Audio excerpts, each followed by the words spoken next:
Okay, this is part 2 of my video about Pocket Chiller Library comics. In the first video we looked at issues 1 to 26 and now moving on to 27 and beyond, up to about number 60 something, whatever that says.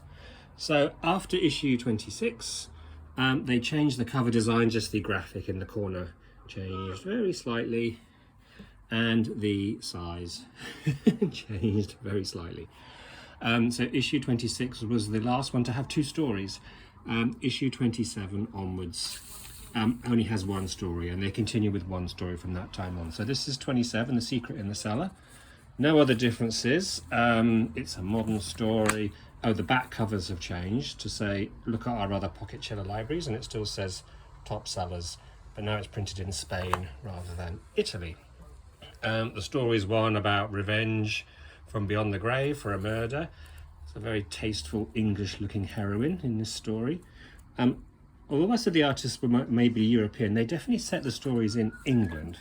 There's often like London buses and policemen and English countryside in a lot of the pictures. So again, I don't know who the artists are, but that's number 27. So let's start looking at some of the next issues. We've got, I don't have all of them, so I'm not going to run through them all. We've got The Hunchback, Obsession, The Werewolf, The Vampire of Loban, The Brides of Death. This was discounted by 1 pence from 6p down to 5p. There's a bargain for you. The Mutant. This is about a strange experiment gone wrong. The Dead Don't Always Sleep. That's quite a cool title and image. The Cry of the Wolfman. That's a copy of a Universal horror movie still. I think that's Lon Chaney as the Wolfman. The Children of the Damned. There's a lot of covers like this. A terrified person being surrounded by hallucinations. They use that cover idea a lot. Fear Has 1,000 Eyes. Very grand title for a quite silly story. Nightmare Curse. The Dark Fiend. Some of these stories are ridiculous. That does actually happen. There is a spider with a woman's head in the store, and it looks just as silly as that cover illustration makes it look. The Unquiet Grave. The Mummies. The Cupboard. That's a really good story. Again, there's lots of murder resulting in revenge from beyond the grave. That's a very common theme in these stories. Fury, which is also about revenge from beyond the grave. This has got really nice illustrations. Again, I don't know the name of the artist for these, but this artist was pretty good at drawing very dramatic. I mean, that's hot. Look at that. That's great. Zombie coming down the corridor. He's a great artist. I like all the stories that he does. That's called Fury. The Finger. Again, this is another completely different style of artwork. Quite individual style in this story. Very distinctive. Once again, we don't know who they are. This one's called The Snake Woman. That's about some kind of curse. This one's about a monkey. I believe it does have a giant monkey in it.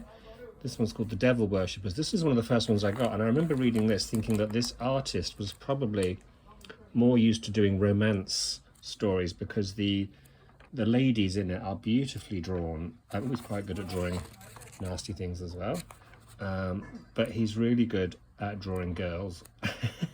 So, and there's a lovely pose there.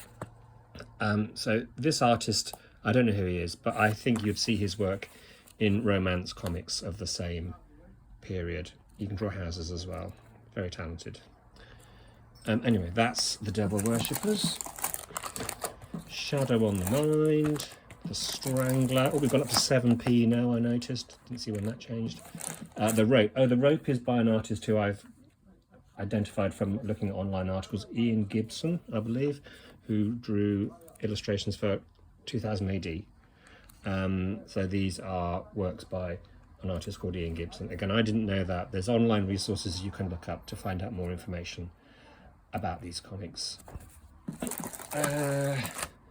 Night of the Cactus, which is about American Indian history. Face in the Mirror, that's a good one. That's about a girl who's cursed by looking in the mirror and seeing a hideous face.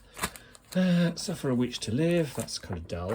Shadows of the Night, this is another one where I think the illustrator was probably more used to doing romantic stories of love, because again, the women look very elegant in these stories, and well, he's not bad at drawing a ghost or a zombie as well. But yes, the girls are always very glamorous. That's right out of a romance story. Nice, lovely, characteristic artwork for whoever this is. I'm afraid I don't know. The Bat, this is the second one that I've got from this series, which is Ian Gibson. Again, apparently, not my research, but apparently it went on to draw for 2000 AD. So I hope I've got that right. That's the Bat. It's a very silly story, obviously, about a man injecting himself with a serum that turns him into a half bat. Yes. Okay.